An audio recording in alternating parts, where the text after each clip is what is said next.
แห้งไรอ่ะ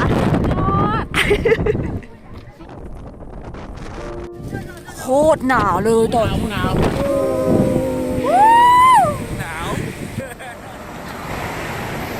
ต้องซีไฮ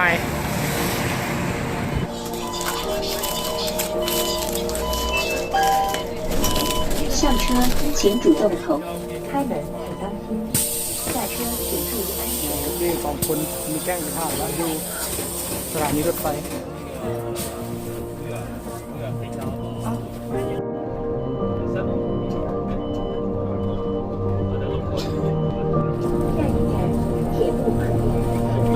ถ่ายกล้อง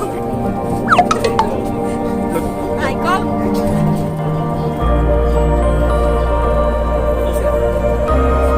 จะไหนหน่อยโหดดีกว่า เมาเต็ม ตัวรอบตัว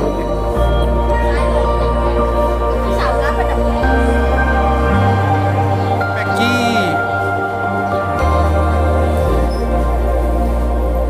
น้องซ้ายแอดดี้เรือบุญตัดเองสายยากคนแบงค์วงแคลตคนต่อไปให้บนหนาไปเลยน้องเอ้ย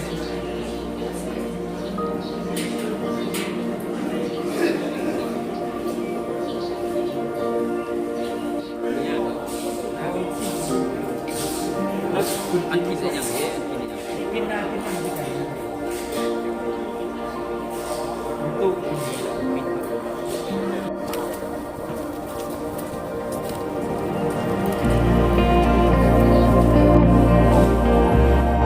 จะได้จิตใจนะ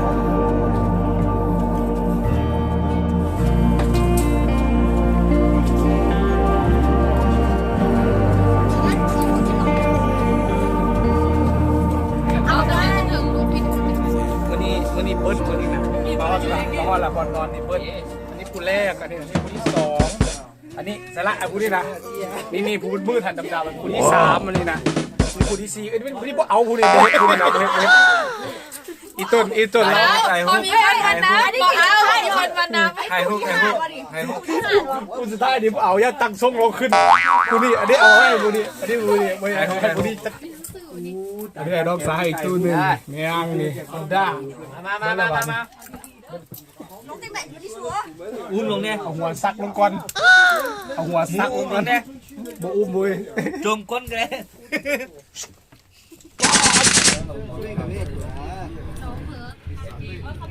เตรียมกินมีเดอะมีคือรถไฟประสบ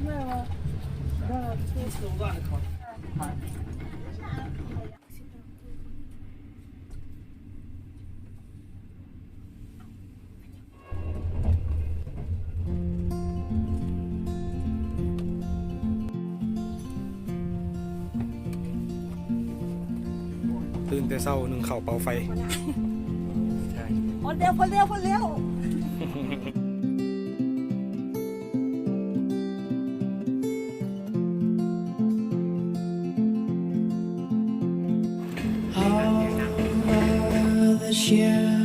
Watching the coastline, some blissful thoughts run through my head. The กันจอดท้ายได้หนึ่งงามนี่ไอ้หูบ ๆมาแล้วเจ๊ซันก่อน เอกเนี่ยยิงเข่าคือนักเอกเนี่ย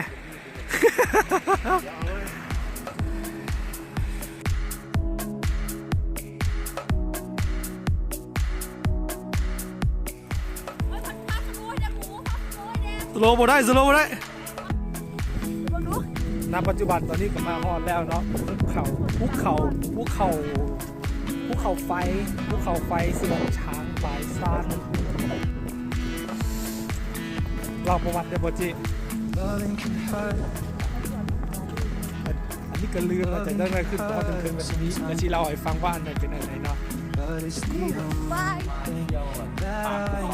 จีฟูที่ โจ ที่อยู่ญี่ปุ่นอันนี้จีฟูที่ว่าเป็นเขตอันนี้เขตชายแดนระหว่างจีนกับเกาหลีเหนือ อันนี้เป็นบอกว่าของวันละวะของนักศึกษาจีนเมื่อกี้เป็นบทเรียน ว่าเนาะซิมีส่วนลดเฉพาะนักเรียนปริญญาตรีเท่านั้นเนาะส่วนนักเรียนปริญญาโทนี่ซอยบับคันหาเอาบัตรนักศึกษาที่มีเขียนใส่ว่านักเรียนปริญญาโทไปใส่ในบ่อยส่วนลดต้องได้จ่ายเต็มราคาจบถือว่าสวยได้จ่ายราคาเอาไปด้วยนี่ยังก็ดีน้ำใดก่อนไฟ น้ำมันมีไฟ ไอ้ซาดจับแจ๋วมากโอ้โหว้า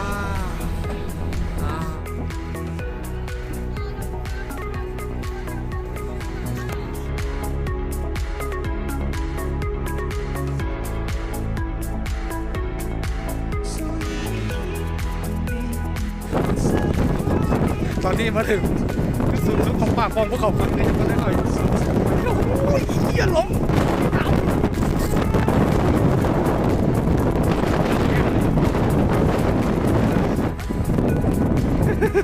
ว่าจะว่า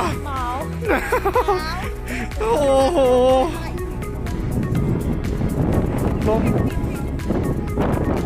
ลมยังแหงอ๋อลมปะทะ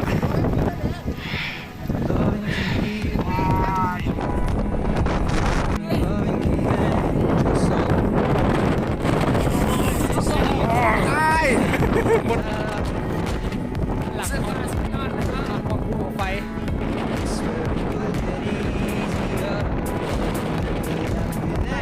น้ำของบัวเทียมอีก2น้ำ จังไหนเจ๊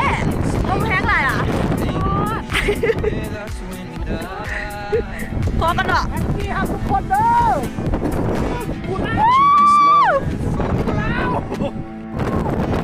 พอแล้วเว้ยใส่กินกันให้ดีนะสุภาพดีเป็นครูเรื่องว่าออกก็หลบระวังลงจากบนภูเขาไฟ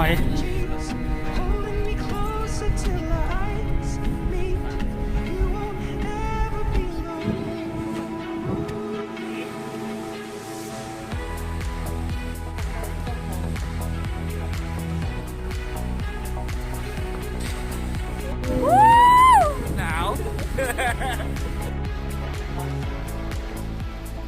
แต่แล้ว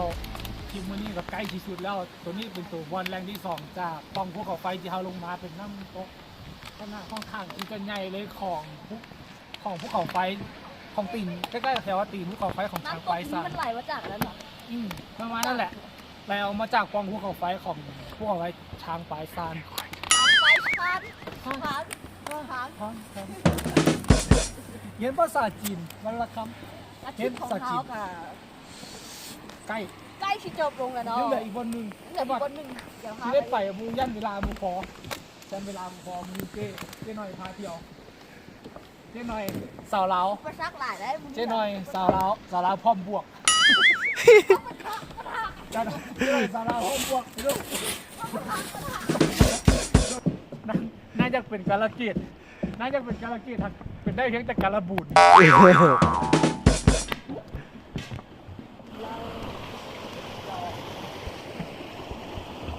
บนนี้เอาไปต้น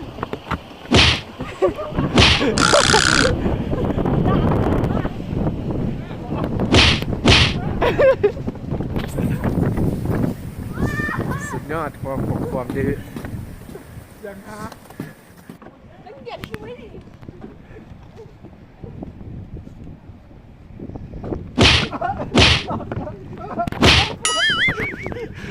โอ้เก้า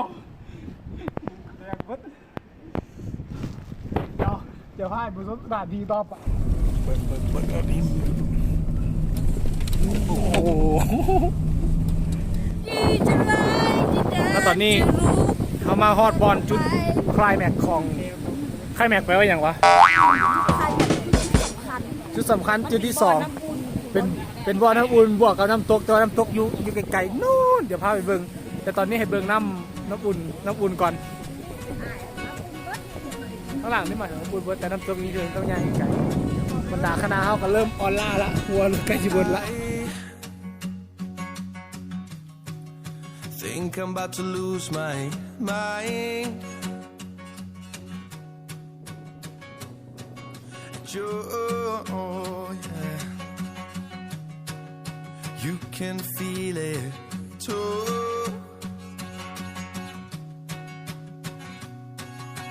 Rivers run dry, scenery goes by, feelings we live by. Couldn't take it all away. See your smile, and it feels like nothing else matters anyway. พวกฝันนี้แล้วที่เรียกมานี่นะพวกฝันมาก Nothing else ห matters. นาวเซิร์ฟแต่ที่ครูมานาแทนสติกว่านี้ คิดว่าจุดนี้นี่คือที่เป็นจุดสุดท้ายแล้วที่ว่าเขาชิได้มาคือที่มันคือชิได้กลับไปแหละแต่นี่ก็คือที่ไปเจอกันอยู่ที่สถานีรถไฟต่อเหลือกันเท่านี้แหละขึ้นมาฮอดนะเดือนนั้นเราไม่ได้ขี้กากถ้าอยู่รุมเบิดเมื่อยว่าฉันเที่ยวเป็นสุดยอดเลยน้องภูเขาตัวนี้ไผ่อยากมาถ้าไผ่อยากมาแนะนำเวจีรินเสิร์ชหาข้อมูลทางเน็ตได้แต่ว่าอยู่ห่างไกลออกจากตัวเมืองออกจากจีรินมันอยู่ข้อมูลคนบริอย่างอันถูซื้อของมณฑลบอกอีกจักอย่างนี่แหละเป็นไซต์แดดที่ติดกับประเทศเกาหลีเหนืออันย่องไปเลย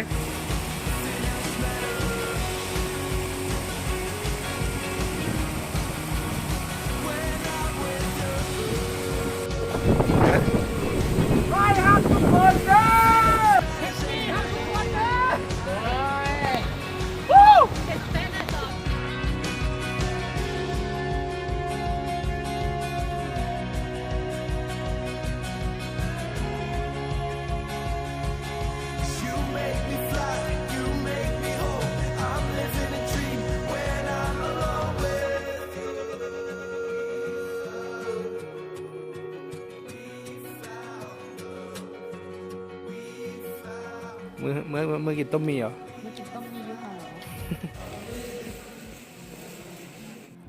อ น้อยๆนึงก็บ่น้อยได้ก็เติมหนึงอยู่เลย ว่ามีคนใส่อยู่หรือเปล่าที่ว่าเขา ได้ยินว่ามี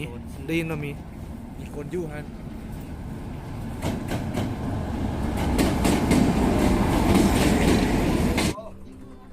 ฮัลโหลกระจบไปแล้วเนาะ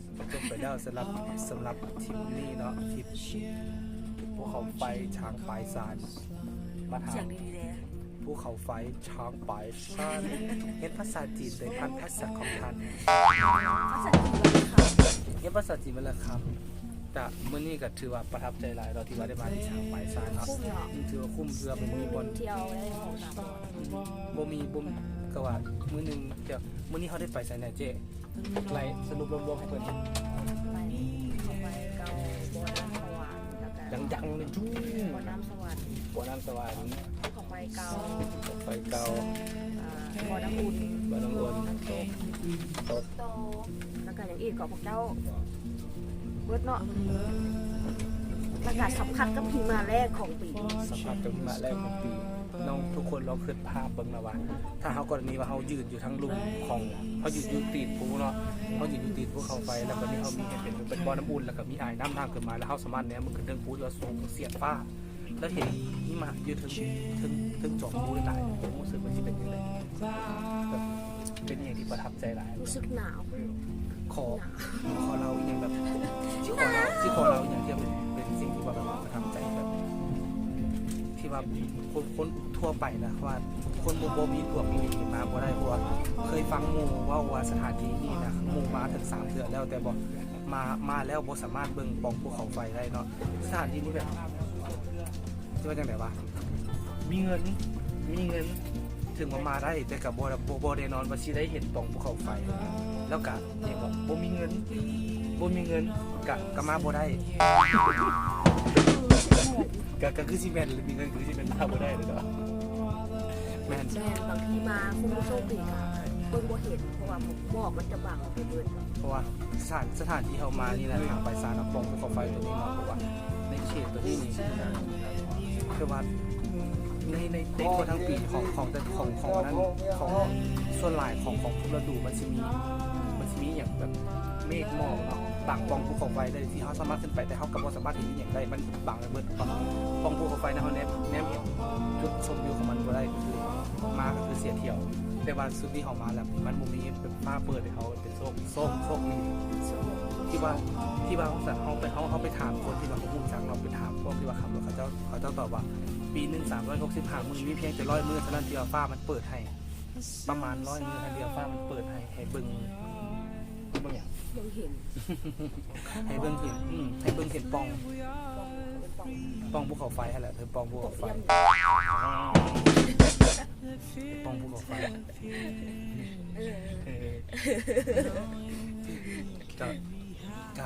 กะชิมิจะทำนี่เนาะและเบิ่งทริปหน้าว่าจะไหนเจ๊ทริปหน้าจะไปไหน ชุดหน้าบางทีเขาอาจจะไปบ้านหิมะ หมู่บ้านหิมะกับยาปุรีหลังจากแล้วหมู่บ้านหิมะก็อยู่เลย ยาบุรีก็คือยังว่าเจ็ตสกีอ่ะเจ็ตสกีน้ำแข็ง ลงมาจะถึงภูอะไรเนาะประมาณนี้ บ้านหิมะจะเป็นหมู่บ้านที่มีแต่หิมะปกคลุมไปเบ้องามทับคองว่างามอีหลีที่ตามตอนต่อไป โมกจริงว่าจริงกับมีในทริปนี้กับชิ้นนี้เท่านี้เนาะท่านว่าถ้าเป็นยังไงกันเบิ้งตามคณะว่าอะไรมันนี่คือชิ้นเมื่อยแหละที่ได้จุดเป็นนี้ ขอกล่าวคำว่าหวานอันบ๊ายบาย